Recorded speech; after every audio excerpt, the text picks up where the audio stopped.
da Europa que atem idênticos nós em idênticas circunstâncias. Eis um fato que se poderá provar em qualquer tribunal de justiça e que todas as dimensões do espaço não poderão explicar satisfatoriamente. Telenichos, médico. Passo agora a relatar dentre inúmeras e bem-sucedidas experiências com Sr. Slade em Leipzig, de 4 a 10 de maio de 1878, as que em primeiro lugar apresentam uma modificação das experiências dos nós e que podem ser encaradas como uma confirmação experimental da realidade da existência de uma quarta dimensão do espaço. Durante a sua terceira estadia em Leipzig, Slade notadamente aceitou hospitalidade em casa do meu amigo von Hofmann, que se demorou de 2 a 10 de maio.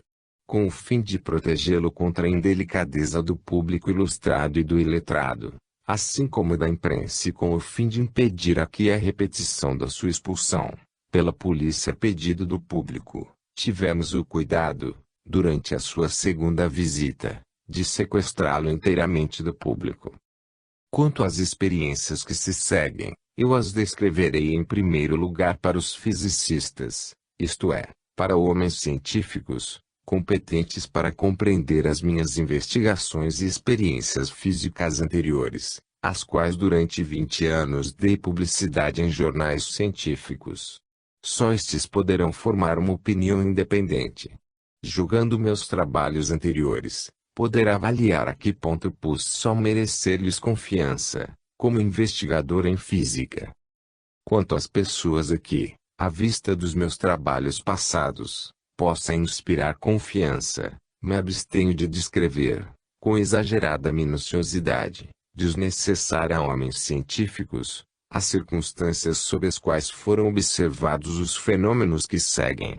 Suponhamos que, por exemplo, numa investigação física, como a dos fluidos elétricos, no desvio da bússola, algum fisicista, querendo ridicularizar as minhas conclusões, sugerisse a hipótese de ter eu, por exemplo, deixado ficar sobre a mesa um canivete magnético, ou não considerasse as variações diárias do magnetismo terrestre, etc., eu responderia: tais suposições seriam cabíveis em relação a novatos em estudos de física e para mim seria um insulto. Caso a insinuação proviesse de um colega, eu julgaria abaixo da minha dignidade como fisicista respondê-la. Quanto à opinião de que precisamos impor as condições sob as quais deviam reproduzir-se os fenômenos, temos a ponderar que, sendo este um terreno completamente novo para todos nós, como poderemos a priori impor condições para a reprodução dos seus fenômenos? Chamamos ainda a atenção dos nossos leitores para a carta do Sr. Slade e para as observações do Sr. Aksakoff ao Sr. Virchow, de Berlim, sobre os princípios primordiais de investigações exatas. Depois deste preâmbulo necessário, passo a descrições de algumas investigações por mim idealizadas para a confirmação da minha teoria do espaço. As experiências já descritas, 17 de dezembro de 1878, dos nós na corda sugerem duas explicações dependentes de espaços de 3 ou de 4 dimensões. Na primeira hipótese deve ter havido a chamada passagem da matéria através da matéria, ou em outras palavras, as moléculas que compõem uma corda devem ter sido separadas em certos lugares e depois da passagem de determinada porção da corda novamente unida. Na segunda hipótese, a manipulação da corda estando de acordo com a minha teoria, sujeita às leis de uma região do espaço de 4 dimensões, tal separação e reunião molecular não se tornaria necessária. A corda passaria, no entanto, durante a operação por certo número de torceduras que se tornariam visíveis depois dos nós atados. Em dezembro esta circunstância não me tinha chamado a atenção e eu não examinara a direção e a espessura das torceduras. A seguinte experiência, porém, levada a efeito a 8 de maio deste ano, numa sessão que durou um quarto de hora, nos dá uma solução a favor da teoria do espaço de 4 dimensões sem a separação das moléculas. A experiência foi feita do seguinte modo: Cortei duas correias de um pedaço de couro mole de 44 centímetros de comprimento e de 5 a 10 milímetros de largura cada uma, com as suas pontas atadas como nas experiências com as cordas lacradas, etc.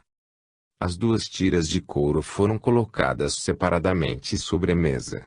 Colocaram-se as cadeiras umas defronte das outras e coloquei as minhas mãos nas tiras.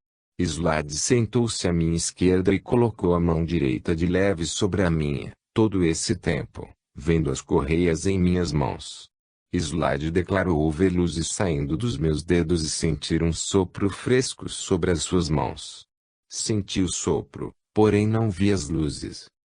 Logo em seguida, enquanto sentia ainda o sopro, percebi ligeiro movimento das tiras de couro debaixo das minhas mãos. Em seguida ouvimos 3 pancadas e, removendo as minhas mãos, achamos as duas correias atadas uma à outra. As torceduras do couro são distintamente visíveis. As correias não estiveram debaixo das minhas mãos mais de 3 minutos. Muito satisfeitos, eu e os meus amigos durante muito tempo examinamos as duas tiras de couro.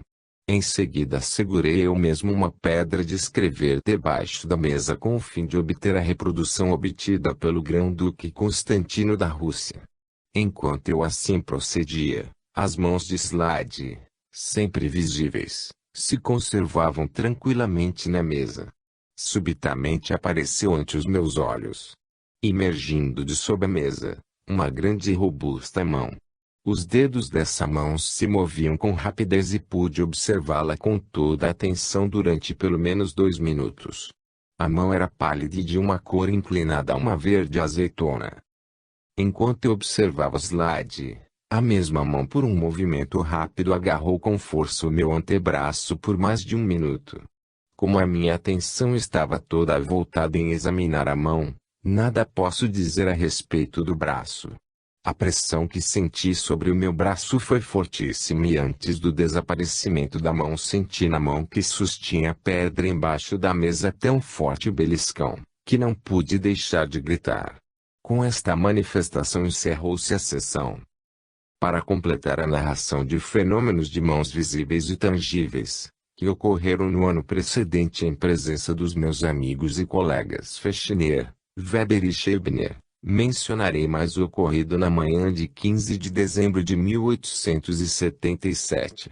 Enquanto W. Weber e eu nos ocupávamos com Slade nas experiências magnéticas, o paletó de Weber foi desabotoado debaixo da mesa, o seu relógio de ouro tirado do bolso do colete e colocado delicadamente sobre a sua mão direita, que se achava sob a mesa.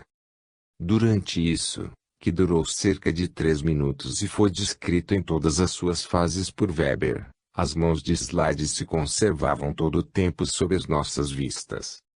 Esta sessão se realizou em minha casa, no gabinete já descrito.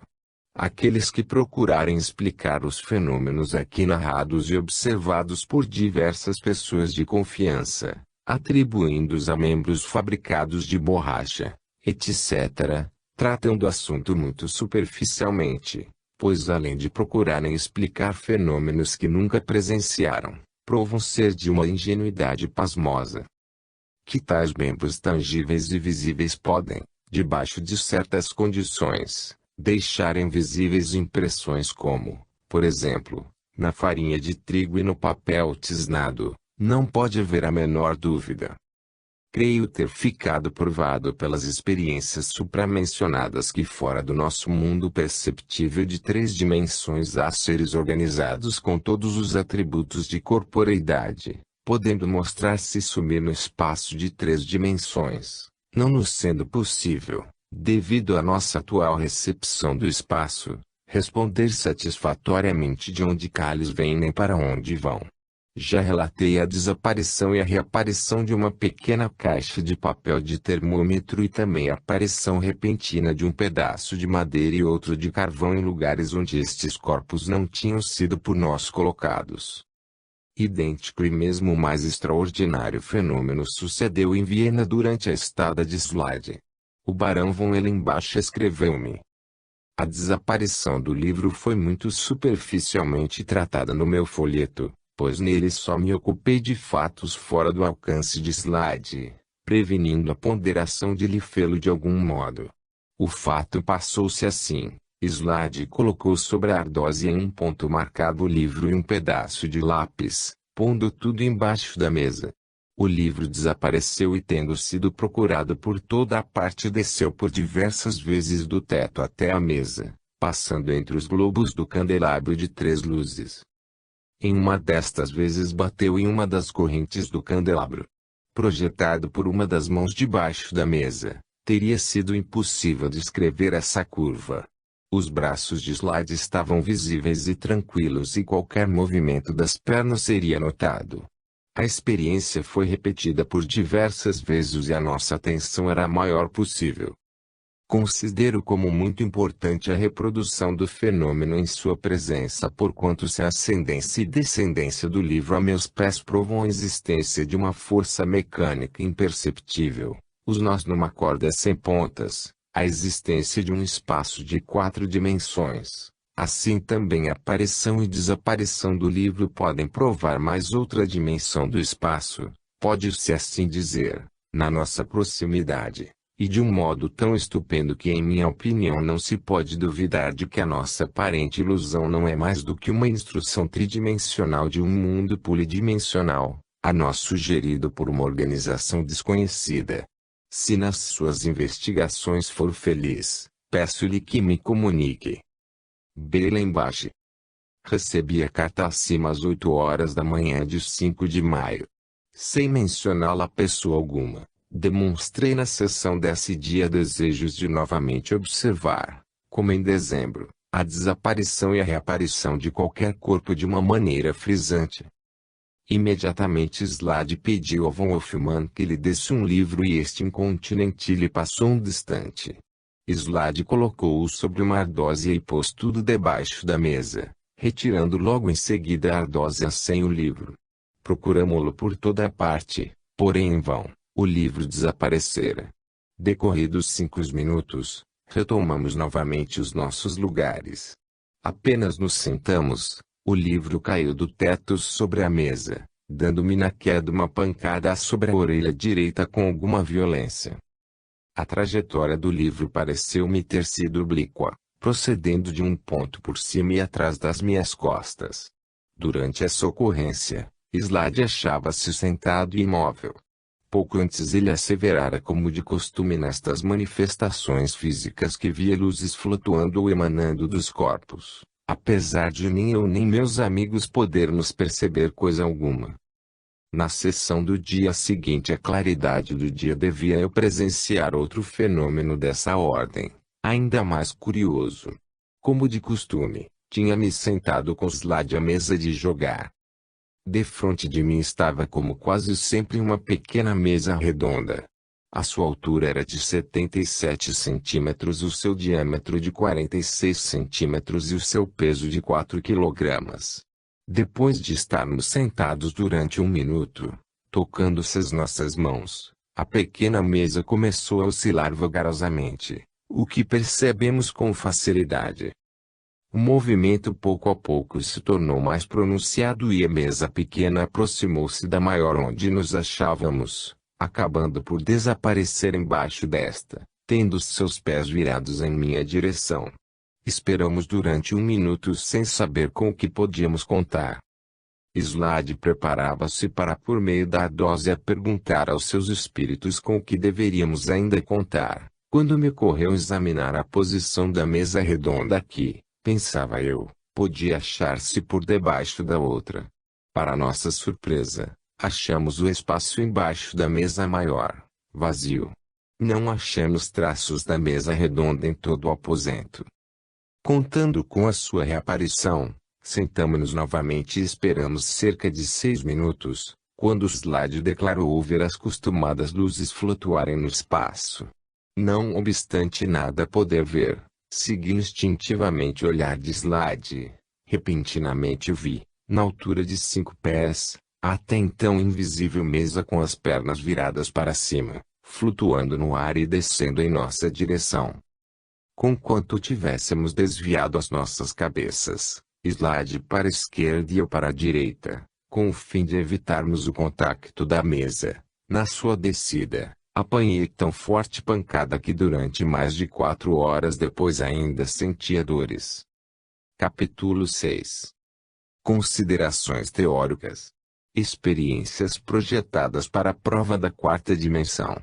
O inesperado na natureza e na vida. Transcendência do destino em Schopenhauer. As precedentes observações de fatos ficam experimentalmente em contradição com o dogma da imutabilidade da quantidade da matéria no nosso mundo de 3 dimensões. O dogma da constância da substância não pode tirar sua existência dogmática da experiência, mas somente dos princípios da nossa razão, as inerentes na ideia, exatamente como na lei a priori da causalidade, isto é, antes de toda prova, as quais impõem a nossa razão a tarefa de libertar o nosso entendimento de tal contradição entre os fatos observados e os princípios da nossa razão. Já demonstrei minuciosamente no primeiro volume das minhas obras com que facilidade se pode resolver este problema, pela aceitação da quarta dimensão do espaço. A mesa, que durante 6 minutos desapareceu, deve, no entanto, ter existido em algum lugar e a quantidade de substância que a compõe deve, de acordo com o citado princípio de razão, ter se conservado sempre a mesma. Se a palavra onde apenas designa um lugar e tendo sido empiricamente demonstrado que esse lugar não pode estar situado no espaço de 3 dimensões, perceptível para nós, segue que necessariamente até agora a resposta à pergunta onde tornou-se uma resposta incompleta e, por conseguinte, incapaz e necessitada de ampliação. E também como por este meio a concepção da justa posição se desenvolve pelo recurso da quarta dimensão do espaço absoluto, o que por mim já foi minuciosamente demonstrado. Também no meu Tratado da Ação-Distância, Vol. I. Pag. 269, demonstro que o axioma da conservação da energia mantém todo o seu valor para o espaço de dimensões. Em outro lugar disse: se observar a distância de 2 átomos e a intensidade da sua interação no nosso espaço é de 3 dimensões, como projeções de magnitudes similares de um espaço de 4 dimensões, uma mudança se operará na magnitude, forma e desenvolvimento da força cinética e da projeção de 3 dimensões, o corpo material, simplesmente pela mudança das posições relativas do objeto de 4 dimensões sem que as suas propriedades sofram mudança alguma. O axioma da conservação constante de uma quantidade de energia conserva assim pleno valor para o espaço de 4 dimensões. Ainda mais, considerando-se melhor, é a base em que descansa a concepção do espaço para as ocorrências físicas. As considerações desenvolvidas no princípio deste tratado com referência à atual ou ideal base do espaço, posso ajuntar as seguintes palavras de Riemann. O assunto dos postulados de geometria em relação a NF finitamente pequeno está em conexão com o princípio íntimo das relações no espaço. Neste assunto o que bem se pode dizer pertence ainda à doutrina do espaço, a observação acima tem a seguinte aplicação. Numa discreta diversidade, o princípio das relações da matéria já se acha compreendido na concepção da diversidade, ao passo que numa diversidade contínua este princípio lhe deve vir de fora. Desse modo, ou a realidade das leis segundo o espaço deve formar uma discreta diversidade ou o princípio das relações da matéria deve ser procurado, investigado fora dela em forças combinadas, atuando sobre ela. A decisão desse assunto só pode ser resolvida transcendendo até agora a concepção empírica do fenômeno, cujo princípio Newton estabeleceu gradualmente, modificando por fatos que a mesma lei não pode explicar. Investigações que, como o presente, ultrapassa a concepção ordinária, concorrem para o progresso dessas ideias que de outro modo que ficariam paralisadas devido às prevenções das tradições e assim impediriam o conhecimento da conexão das coisas. Isso leva-nos a terrenos de uma outra ciência, a física, que a natureza do nosso assunto não nos permite investigar. As palavras de Riemann provam incontestavelmente que ele, como um dos esclarecidos fundadores da teoria da concepção do espaço ampliado, reconhecia como indispensável a aceitação do elemento físico deduzido de fatos observados. Prossigo na descrição de mais algumas experiências procedidas em companhia do Sr. Slade, confirmando e ampliando as experiências já conseguidas, de modo a excluir o mais possível o testemunho humano nestes fenômenos para nós inexplicáveis. Procurei propor experiências que deixassem efeitos duradouros. Para conseguir este desideratum, imaginei duas argolas feitas de madeiras diferentes, sendo uma de carvalho e a outra de nogueira, torneada cada uma de um pedaço de madeira inteiriça. O diâmetro exterior das argolas era de 10 milímetros e o interior de 74. Se introduzíssemos essas argolas uma na outra sem solução de continuidade, esse fato constituiria por si só um milagre. Por um exame microscópico se verificaria a continuidade das fibras e, tendo sido escolhidas duas madeiras diversas, não se poderiam supor terem as argolas sido cortadas do mesmo pedaço de madeira. O fenômeno seria inexplicável pelos nossos atuais conhecimentos de física e constituiria conseguintemente um milagre. 2. Em certos produtos da natureza a disposição das suas partes, obedecendo a uma determinada direção, como por exemplo, as conchas dos caracóis torcidas para a direita ou para a esquerda, essa disposição poderá ser alterada por uma torcedora de 4 dimensões. Premunir-me de grande número dessas conchas e pelo menos 2 de cada qualidade.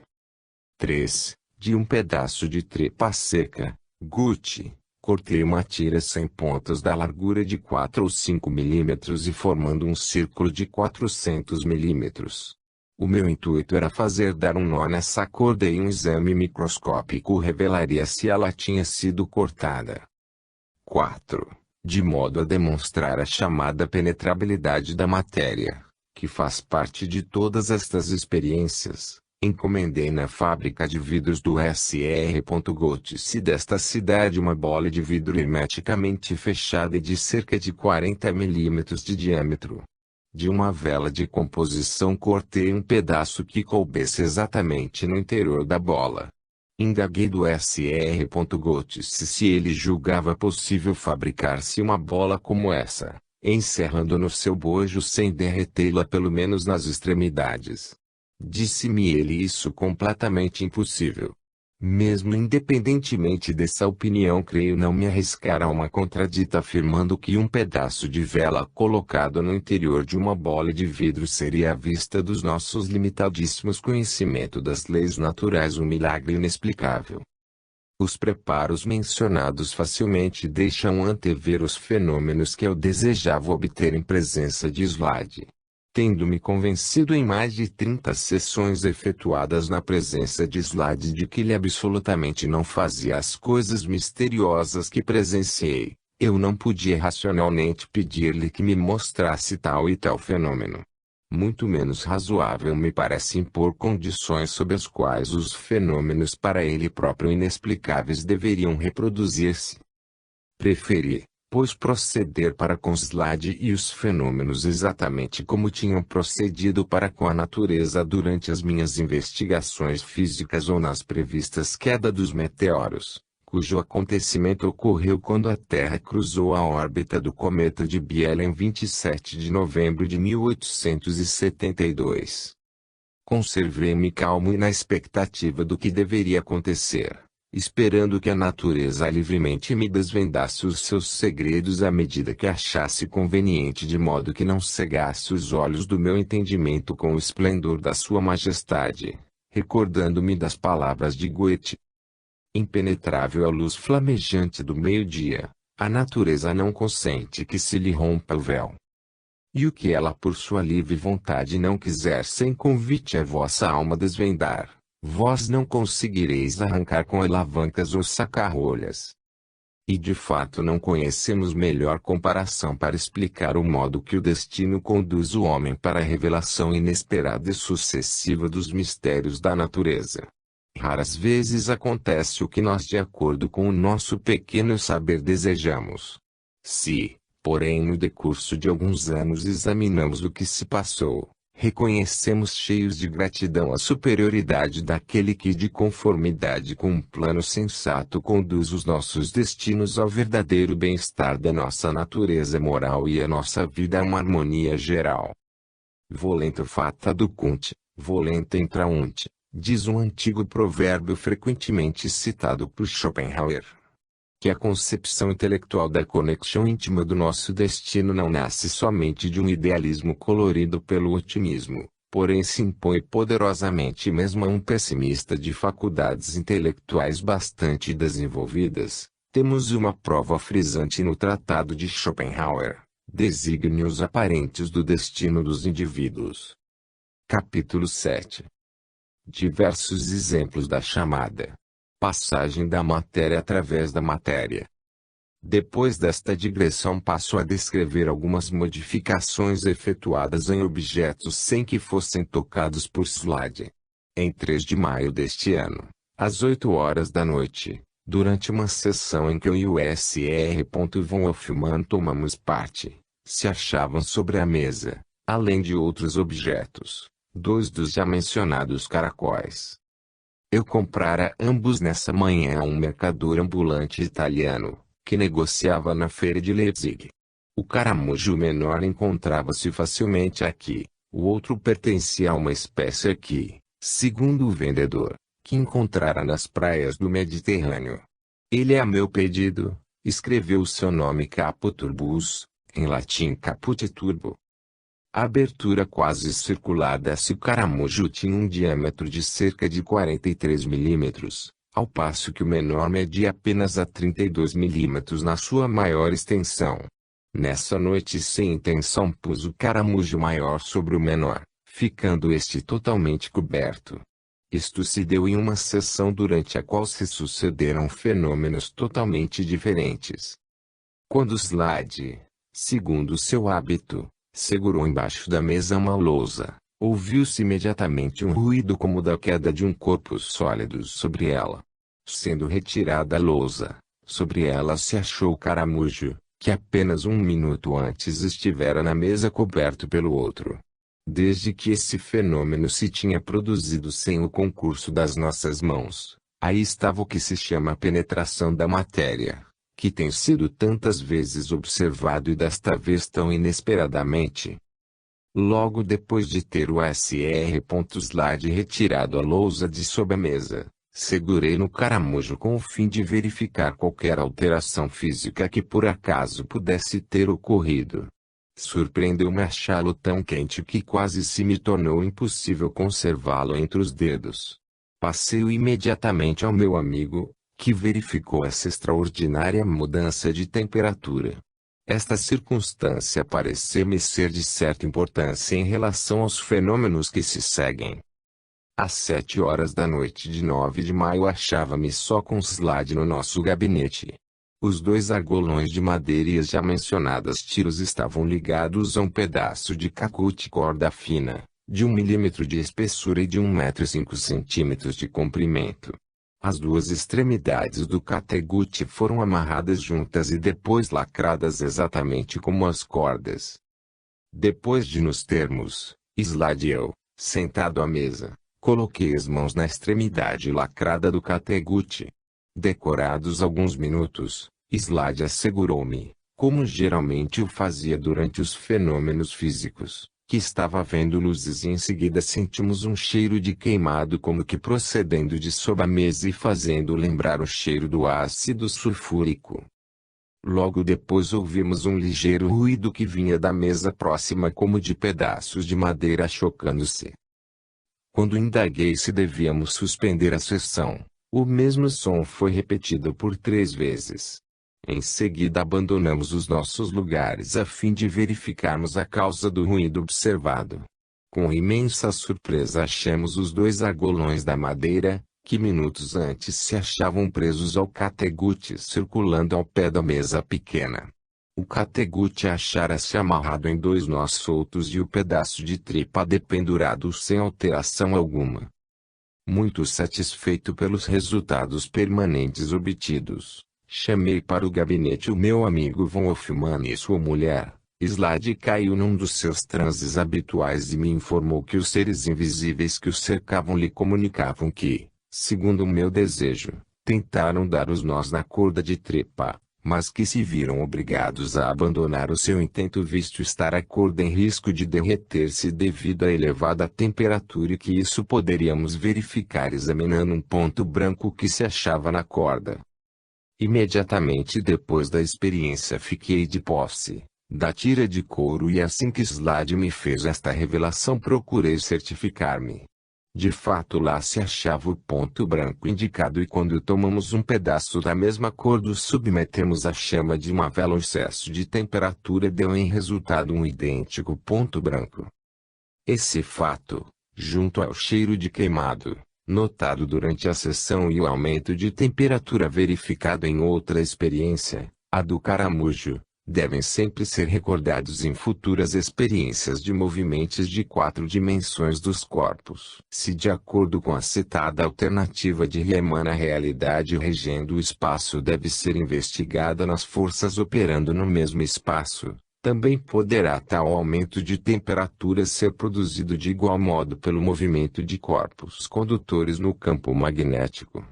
Suponhamos que ignorássemos a indução magnética descoberta por Faraday e observássemos num espaço limitado pelos polos de uma agulha eletromagnética, de outro modo imperceptível para nós, o aumento da temperatura em corpos condutores em movimentos rápidos. Isto nos pareceria tão incompreensível e misterioso quanto o calor produzido em corpos terrestres como nos exemplos citados por mudança de lugares de 4 dimensões.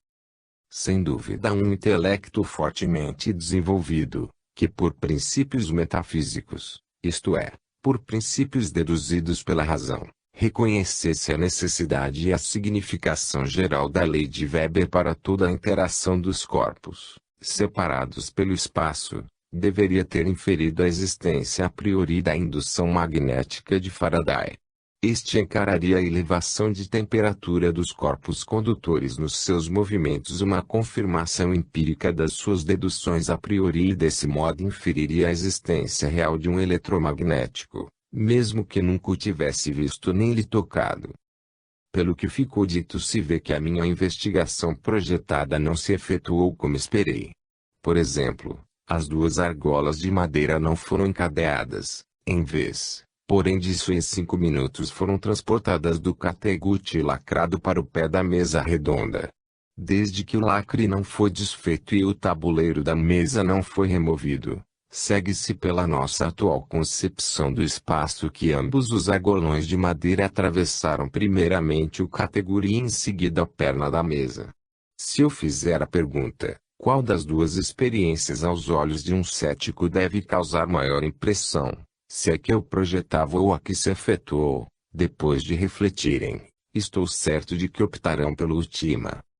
A prova fornecida pelas argolas encadeadas atuaria unicamente sobre o botânico microscopista, para quem teria de apelar para provar não terem as fibras de madeira sido alteradas. Quão inúteis, no entanto, se tornam estes testemunhos na atualidade quando, no dizer de Goethe, a incredulidade se torna como uma superstição invertida paca à cegueira do nosso tempo. Vimos o modo por que os literatos de Berlim trataram o testemunho de Belachny. Perguntaram por que em Leipzig foram as investigações com Slade coroadas de tão bom êxito, ao passo que na Rússia dos nós, por exemplo, nenhuma só vez foi conseguida, apesar de tão desejada. Se considerarmos o desejo que Slade deveria ter para ver realizado um fenômeno tão simples e convincente, as pessoas imparciais devem mesmo por essa circunstância haver a prova mais forte de que o Sr. Slade não é um impostor, que por meio de manipulação engendrada dava a ele próprio os nós. Pois tal se esforçaria para cada vez mais aumentar a sua destreza de modo a poder enganar qualquer sábio. Como prova de não lhes ter ocorrido tão singela reflexão sugerimos justamente considerarem o mau êxito da experiência na Rússia, como prova de não nos ter Slade enganado ex Leipzig.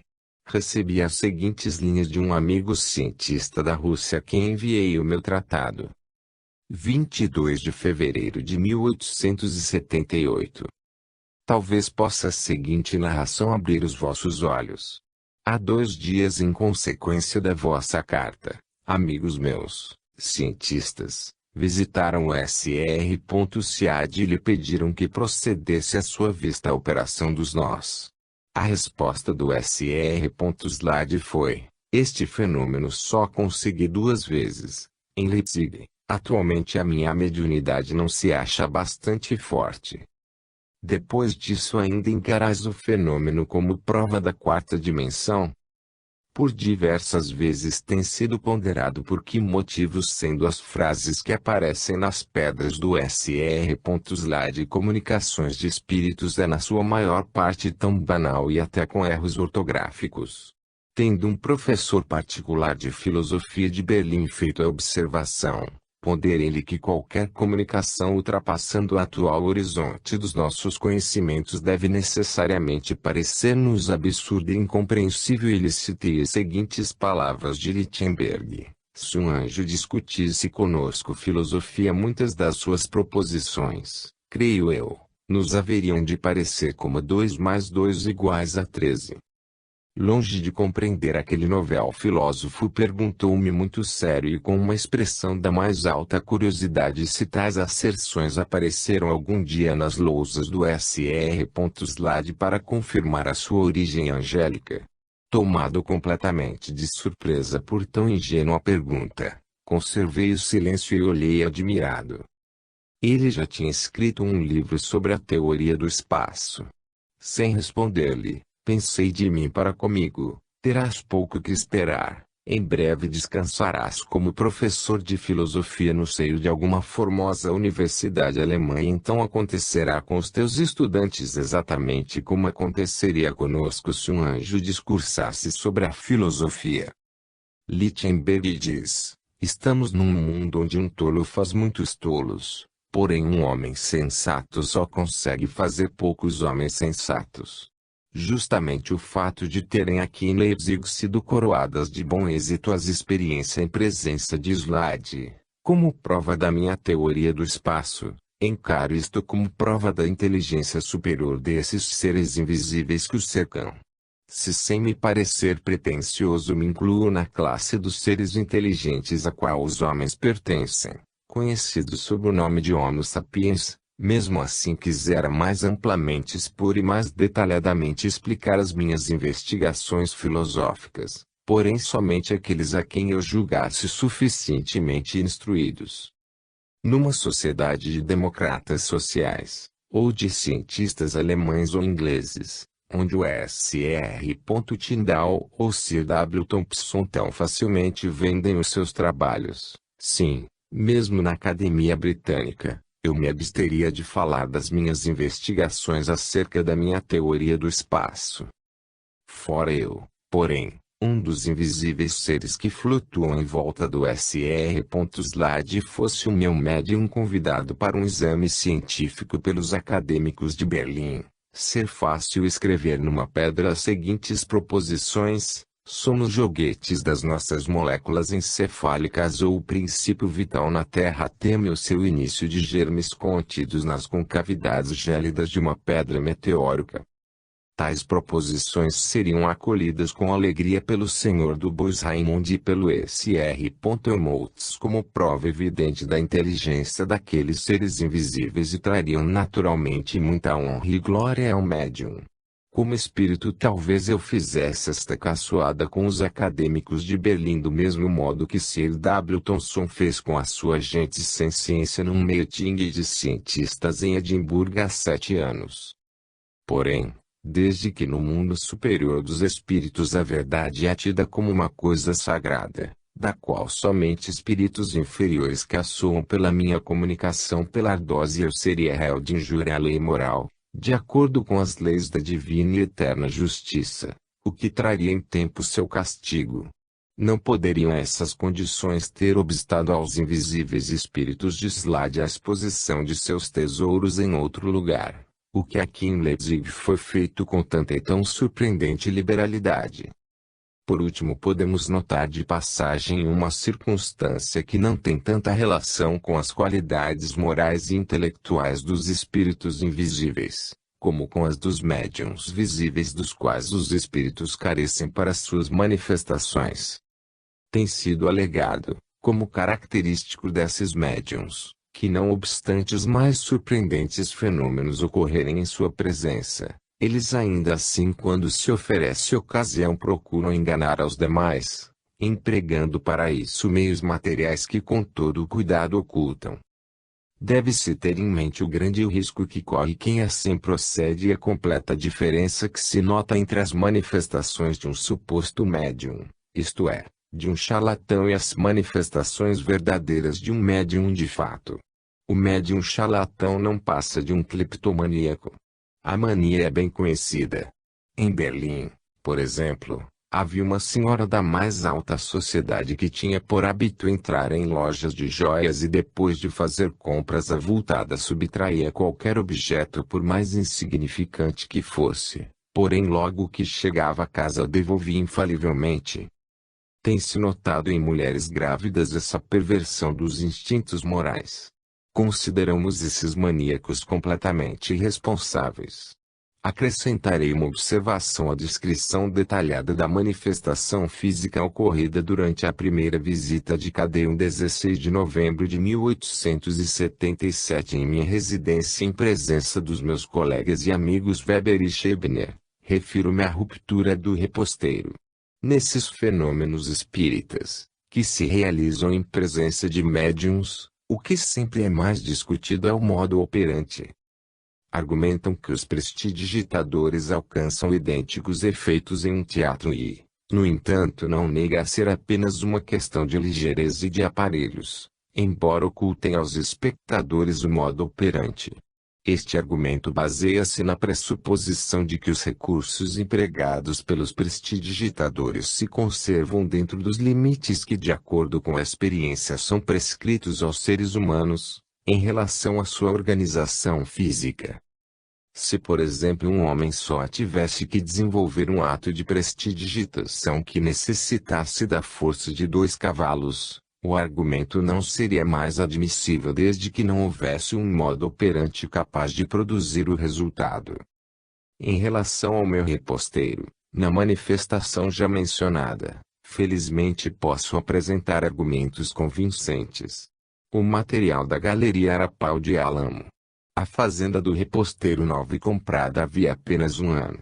O corte dos 2 pedaços de madeira, longitudinal, os quais foram simultaneamente quebrados, de cima para baixo, era de 3,142 m.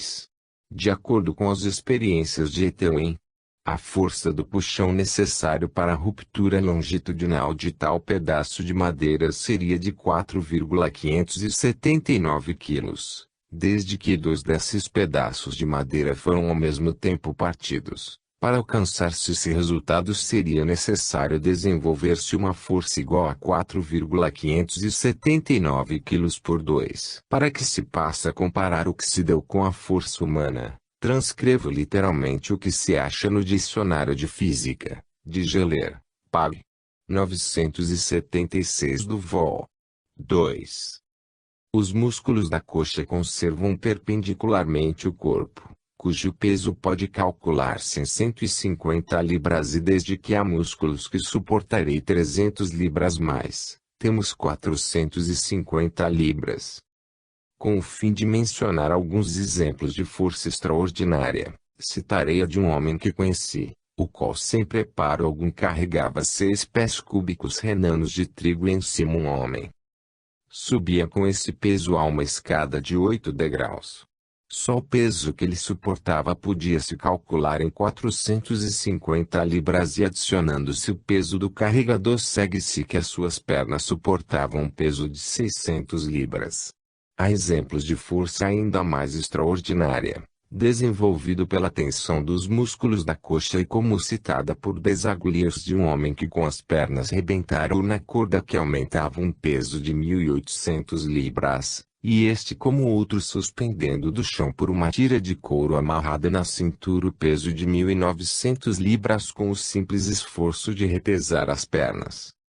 Já vi um Hércules suspender 2.000 libras colocando-se dobrado debaixo de uma tábua sobre a qual o peso descansava, estabelecendo o centro de gravidade mais ou menos na altura da cintura, apoiando os braços nos joelhos e em seguida endireitando as pernas recurvadas.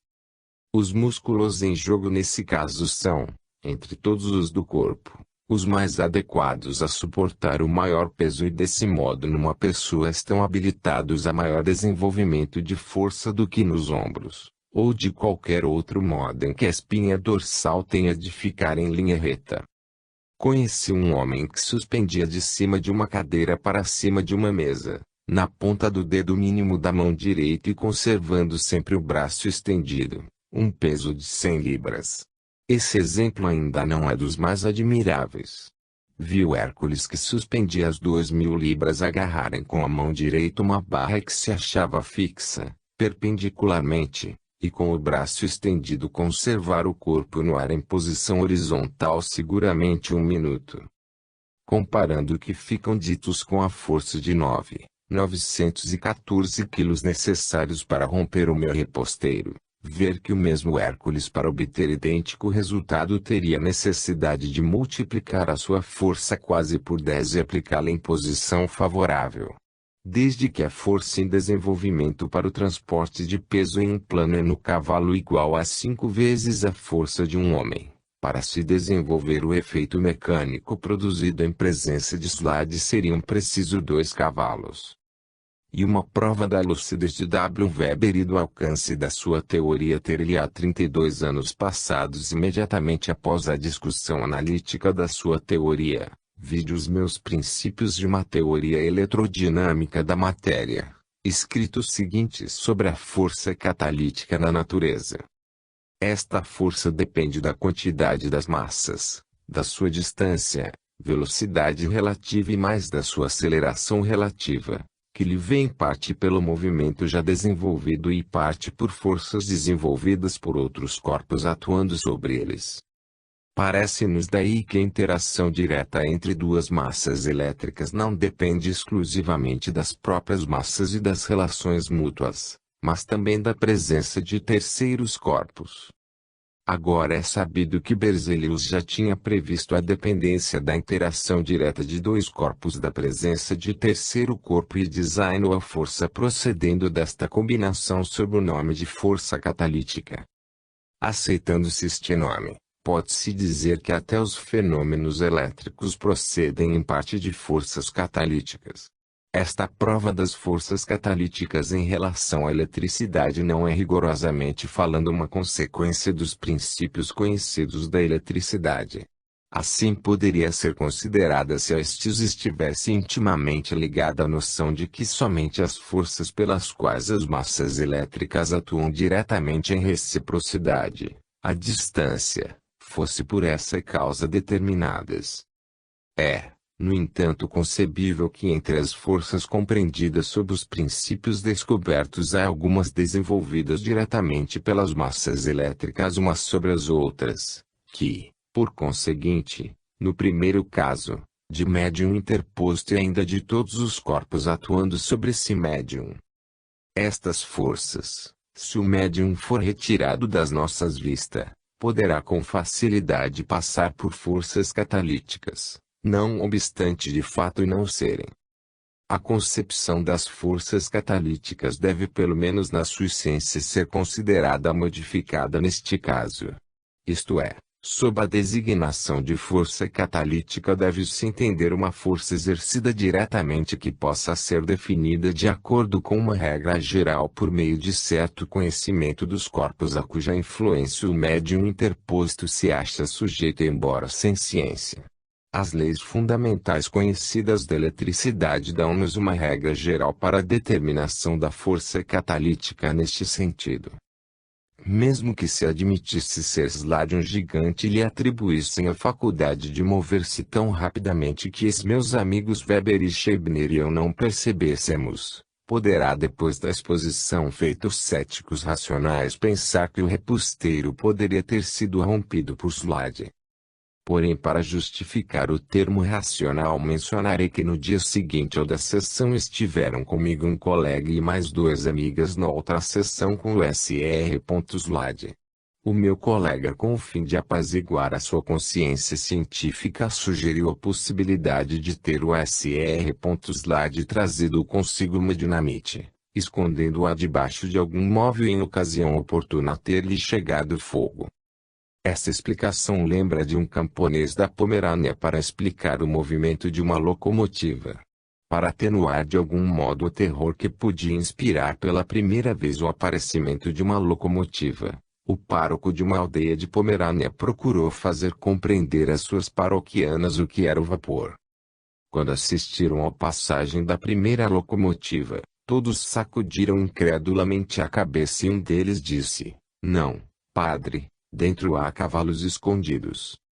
Já observei no meu primeiro volume que no interior de todos os corpos há forças elétricas potencialmente latentes, que se fossem subitamente soltas poderiam produzir uma explosão, cujos efeitos seriam muito mais enérgicos do que os da dinamite. Eu já escrevi. Está provado que a energia elétrica existente em 1 miligrama d'água, ou de qualquer outro corpo, poderia se solta repentinamente, produzir o mesmo deslocamento que a explosão de uma carga de 16,7 kg de pólvora, no maior dos canhões até agora existentes, pode imprimir que uma bala de 5,20 kg. Em presença de um médium, desenvolve-se o que se chama força catalítica. Força esta até agora de nós desconhecida e que uma vez desenvolvida converte em força ativa uma pequena parte da energia potencial armazenada em todos os corpos. Há 50 anos passados não poderia um fisicista com impunidade afirmar publicamente a existência provável de forças até agora desconhecidas para nós sem sujeitar-se a ser enxovalhado por escritores anônimos, sérios. E isto se prova pelas seguintes palavras do então professor de física da Universidade de Heidelberg no ano de 1829. Não poucos, e entre estes, conhecidos investigadores têm chegado à conclusão da existência de diversas forças desconhecidas na natureza e especialmente no homem. Certamente não se poderá a priori negar a possibilidade da sua existência, por cuja são muitos fenômenos até agora desconhecidos do processo vegetal e animal podem ser explicados. Mas também se deve recomendar a maior circunspeção e cuidado ao fisicista que se propuser investigar essa suposição. Da justiça destes conselhos, quando referentes a homens da eminência científica de Weber ou Fechner, especialmente por parte de literatos e pretensos homens de ciência, a posteridade julgará. Por enquanto nos consolaremos com as palavras dirigidas por Galileu a Kepler. Que ideia farás tu dos mais eminentes professores do ginásio de Pádua, quando souberes que lhes oferecendo o telescópio absolutamente não quiseres examinar nem os planetas nem a Lua? Tais homens encaram a filosofia como um livro igual à Eneida ou a Odisseia e creem que a verdade não deve ser investigada na natureza, mas simplesmente na comparação de textos. Como havias tu de rir quando em Pisa o primeiro professor do ginásio de lá tentou em presença do grão-duque arrancar com argumentos lógicos, como exorcismos mágicos, os planetas do firmamento. Kepler respondeu a Galileu: coragem. Galileu, avante. Um pressentimento me diz que poucos dos eminentes matemáticos da Europa se afastarão de ti, tão grande o poder da verdade. Capítulo 8. Fenômenos que se prestarás a investigações. A sua reprodução em diferentes épocas e lugares. Experiências do Dr. Friese e do professor Wagner confirmando as do autor. Devo observar que os principais fenômenos por mim obtidos em companhia de Slade, e desses justamente os mais notáveis, já foram reproduzidos em presença de outros indivíduos com o dom da mediunidade e nas mais severas condições. Esta circunstância destrói por completo a alegação de ser o Sr. Slade um intrujão, baseada apenas no fato de ser ele um médium profissional e, por conseguinte, fazer disso um meio de vida como um mágico e vulgar. O característico dos fenômenos naturais é poder provar-se o que ocorreram em diferentes épocas e locais. Deste modo fica provado que há certas condições gerais das quais dependem estes fenômenos. Não discutamos se as causas são desconhecidas ou não e se podemos de algum modo concorrer para elas. A tarefa do investigador científico consiste justamente na descoberta e enumeração das condições sob as quais devem estes fenômenos naturais ocorrer. O método por meio do papel tisnado por mim usado para demonstrar a impressão de membros humanos se tornou de uma utilidade discutível. O papel sujeito a este processo torna-se como uma câmara escura fotográfica, que pode ser colocada nas imediações do médium com todas as cautelas sem que ele o saiba, de modo a de uma impossibilidade. Por este meio o Dr. Freze de Breslau, em uma sessão com uma família daquele lugar onde se achava uma senhora médium, obteve a impressão de uma mão sobre o papel colocado numa ardósia que estava sobre o fogão, coberta com um papel para proteger da poeira. A médium sonambulizada viu distintamente uma figura aproximar-se do fogão e colocar a mão na ardósia. A operação foi descrita pela médium, embora o Dr. Freze e as mais pessoas nada vissem. Imediatamente após o despertar da médium, foi retirada a ardósia do fogão e encontrada a impressão da mão conforme ela descrevera.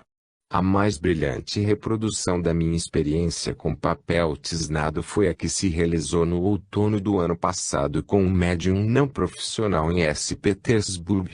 O Dr. Nikolaus Wagner, professor de zoologia e membro honorário da Universidade de S. Petersburg, publicou em um número de julho do Psychische Studien, com uma fotolitografia, a impressão em apreço.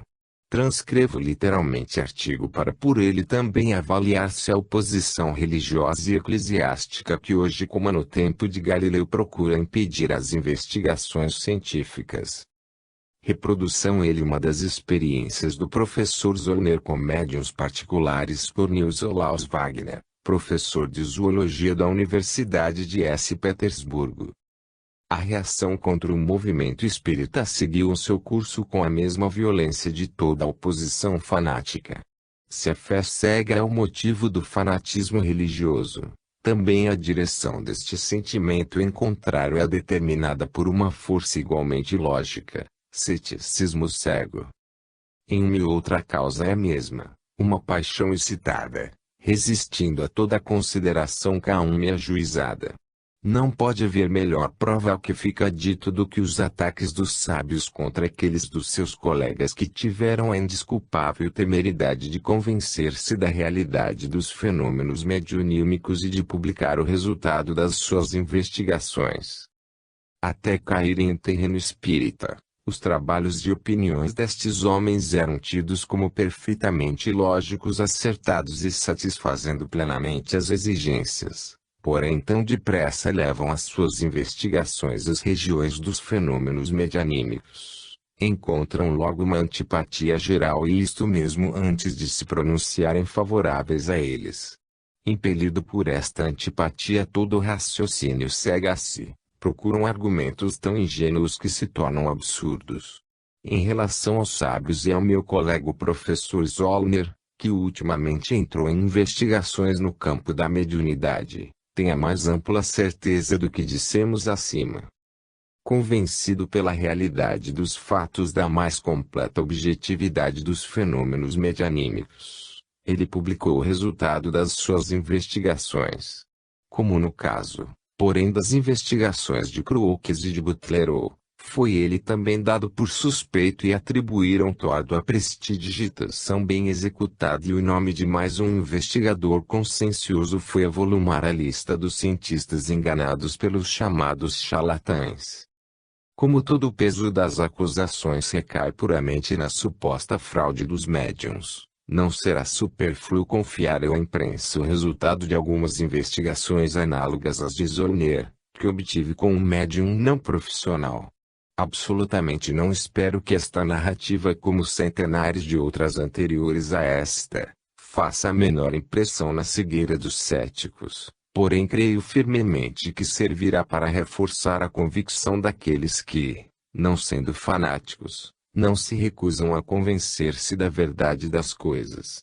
Desde que a força da evidência depende principalmente da confiança que nos inspiram os médiuns e das pessoas que compõem uma sessão, julgo essencial primeiramente considerar-se o fato e depois ilustrá-lo com algumas asserções históricas. Instigada por escritos meus e do meu colega Butler ou em certos periódicos,